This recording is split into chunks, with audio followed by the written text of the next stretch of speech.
Hello everyone, happy Memorial Day. My name is Eric and welcome back to Carnage Reviews. Today we're looking at a film that you probably haven't seen or probably haven't even heard of. It is 2004's Suburban Nightmare. Suburban Nightmare was directed by John Keyes. It stars Hayden Tweedle, Brandy Little, and Trent Haga. And I hope I'm saying those names correctly. If I'm not, I apologize. Before we get to Suburban Nightmare, if you haven't done so already, please consider subscribing to the channel. It's the best way to keep up to date with everything going on here at Carnage Reviews. Just tap that subscribe button and then hit the little bell notification to be notified when I upload a new video. Recently, I reached 100 subscribers, and I just wanted to say thank you to everyone who has been supporting the channel and means the world to me.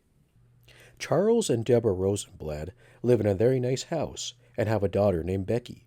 Like any married couple, they cook dinner together, host small gatherings, have the occasional argument now and then. Oh, and did I mention they both enjoy killing people?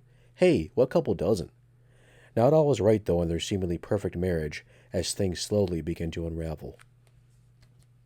Suburban Nightmare was released by a company called EI Independent under their Shockorama label. I believe they also had a label called Alternative Cinema, which released a lot of those Misty Monday movies that you'd find on Showtime at 3 a.m. in the morning. And I believe, as far as I can tell, this company still exists in some form. I know the website is still up. I actually looked recently. And you can actually buy this movie on their website for $12.99, I believe. So I'll post a link in the description for those curious who may want to check this movie out, because I don't think you can find this anywhere else on it. I mean, I think it's on Amazon actually streaming, believe it or not, which I think you can buy. But I don't know if there's actually any other physical copies for sale anywhere else other than maybe that alternative cinema website. So I bought this movie years ago, and I don't really remember why. I think I probably read about it in Fangoria. I know I was subscribing to that magazine at the time, so I probably read about it there, and I was curious.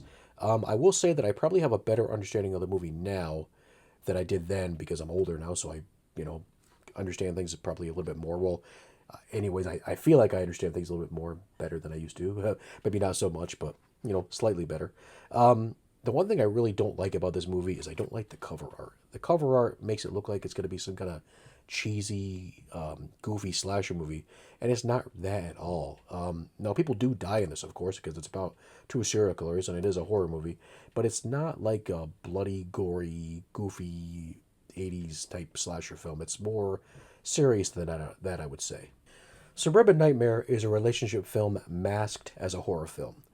It's about a once promising and fulfilling relationship that's slowly on the decline. People who once loved each other are finding themselves slowly drifting apart. I think it's something that everyone can relate to. I believe everyone at some point or time has been in a relationship where you love the person, you care about them, but the relationship overall is just not working.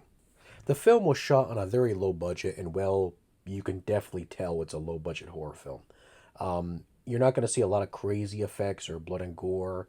It's a character driven story. In fact, it only takes place in one location. Luckily, the two actors who play the husband and wife do a really good job with their characters. They have really good chemistry on screen, and which is a must for a movie like this. The cast is very small, so the majority of the time in the film we're spending with these two characters. So as I mentioned, this movie takes place in one location, a house. So we learn a lot about the characters through flashbacks of their relationship in the past when they were much happier.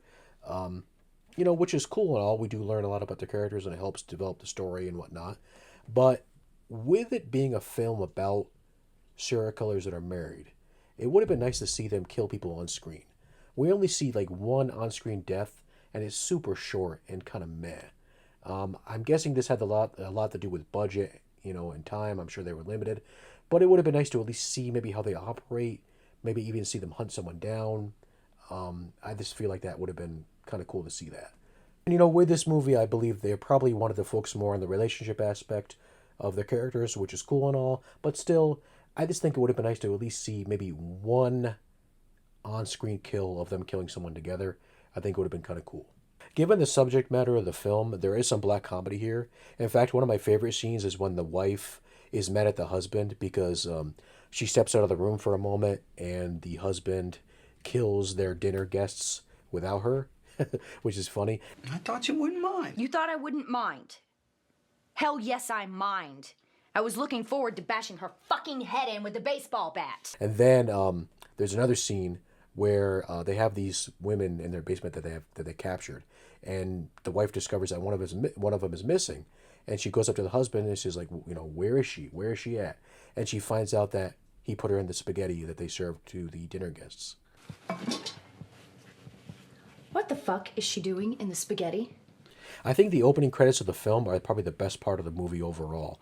It's with the husband and wife talking about how they met each other for the first time, and it starts out very innocently and sweet, but then it eventually goes to the wife talking about the first time they killed someone. When you sliced her throat and that blood drained out all over my hands, oh, honey, it was orgasmic. And again, it would have been nice if we could have seen this rather than hear them talking about it. But I get it. Low-budget film. What can you do? Suburban Nightmare is a low-budget movie with an interesting story and concept. It's well shot. It's well acted. And the backstory we got about the killers was cool and all. And I think we could learn about the characters and maybe even like them a little bit or identify with them somewhat, which is kind of funny because since they're serial killers. But I just feel like there could have been so much more. I get it. It's a low budget movie. They probably had a limited budget, limited time, but still, I just feel like I wish we could have been shown more things instead of being told things, if that makes sense. But I can't really say if I hate the film or if I like the film. I don't hate it, but I don't really know if I like it. I guess I'm just kind of indifferent to it. It's definitely a movie that's there, and if it's on, I'll watch it. But I can't imagine myself watching this multiple times like I watch some movies.